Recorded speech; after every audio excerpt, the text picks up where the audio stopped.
ازيكم عاملين ايه؟ يا رب تكونوا بخير. معاكم هند حمد على قناه حياتك احلى من محمد. هنعمل معاكم النهارده سلطه جبنه كريمي بطريقه صحيه وطعم اكتر من الرائع. ركزي معايا كده في التفاصيل ومشي معايا خطوه خطوه. هنحتاج 8 كيلو من الجبنه البيضاء ملح خفيف، 8 كيلو من الجبنه البراميلي، 8 كيلو من الجبنه القريش. لو هتستخدمي مقادير اكبر هتضاعفي كميه المقادير اللي انا مستخدماها.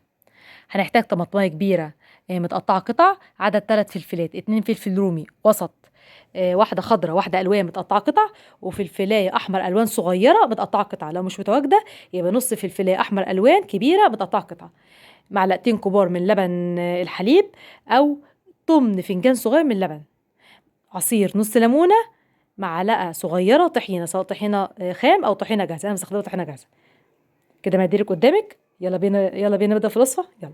هنجيب طبق كبير استانلس، هنحط فيه عصير نص ليمونه، وهنحط معلقه صغيره من الطحينه، سواء طحينه خام او طحينه جاهزه. انا مستخدمه طحينه جاهزه. ونقلب كله مع بعضه كده لحد لما الطحينه كلها تمتزج مع الليمون ودولنا يفتح زي ما انتم شايفين كده. هننزل بالجبنه، 8 كيلو من الجبنه البيضه ملح خفيف، 8 كيلو من الجبنه براميل، 8 كيلو من الجبنه القريش. وهجيب شوكه وهفدغ الجبنه واقلب كله مع بعضه لحد لما المكونات كلها تمتزج.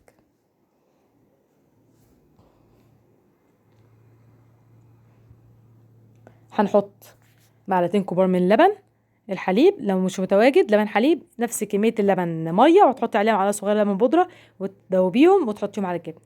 لو الجبنه ما وصلتش معاكي للقوام الكريمي ده، ممكن تزودي حبه لبن صغيرين لحد لما توصل معاكي للقوام ده.